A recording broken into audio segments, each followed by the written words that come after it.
ఏంటిది మరి 2019లో కూడా మరి ఈవీఎంలు ట్యాంపరింగ్ అని చెప్పి మేము అనుకోవాలి. అప్పుడు ఏంటంటే నువ్వు ఓడిపోయావు, ఏం చేయాలంటే ప్రజల తీర్పుని స్వాగతించాలి.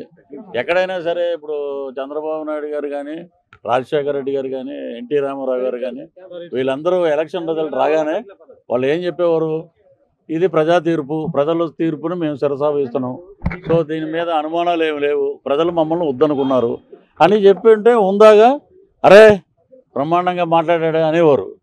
ఈవీఎంలు ట్యాంపరింగ్ బీహార్ అయిపోయిందంటాడు ఒకడేమో శ్రీలంక అంటాడు, ఒకడేమో మేము మరి మీరు 151 అన్నప్పుడు ప్రజలు ఏం చేశారంటే 151లో 5 క్రెయిన్ పెట్టి లేపేశారు, మధ్యలో 5ని 11 ముంచారు. సో ఇకనైనా వాళ్ళు నిర్మాణాత్మక ప్రతిపక్ష పాత్ర పోషించడానికి 18 కూడా లేవు.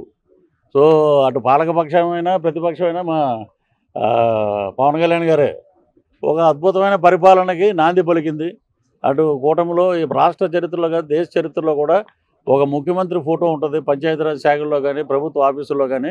ఈ రోజున ఒక పక్కన చంద్రబాబు నాయుడు గారు సీఎం, ఓ పక్కన పవన్ కళ్యాణ్ గారు డిప్యూటీ సీఎం, 2 ఫోటోలు ప్రతి ఆఫీసుల్లో ఉంటున్నాయి. ఇది ఒక శుభ పరిణామం.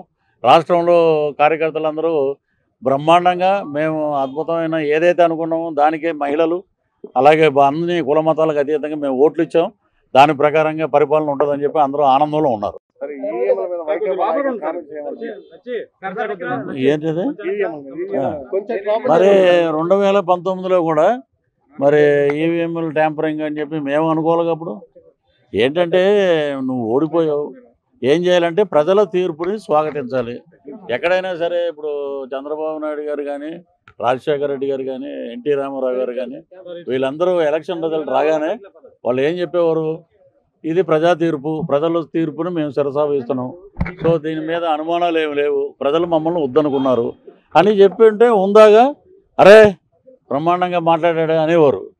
ఈవీఎంలు ట్యాంపరింగ్ బీహార్ అయిపోయిందంటాడు ఒకడేమో శ్రీలంక అంటాడు, ఒకడేమో మేము మరి మీరు 151 అన్నప్పుడు ప్రజలు ఏం చేశారంటే 151లో 5 క్రెయిన్ పెట్టి లేపేశారు, మధ్యలో 5ని 11 ముంచారు.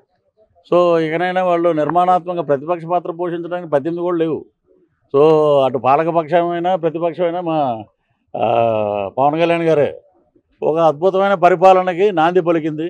అటు కూటమిలో ఈ రాష్ట్ర చరిత్రలో కానీ దేశ చరిత్రలో కూడా ఒక ముఖ్యమంత్రి ఫోటో ఉంటుంది పంచాయతీరాజ్ శాఖల్లో కానీ ప్రభుత్వ ఆఫీసుల్లో కానీ.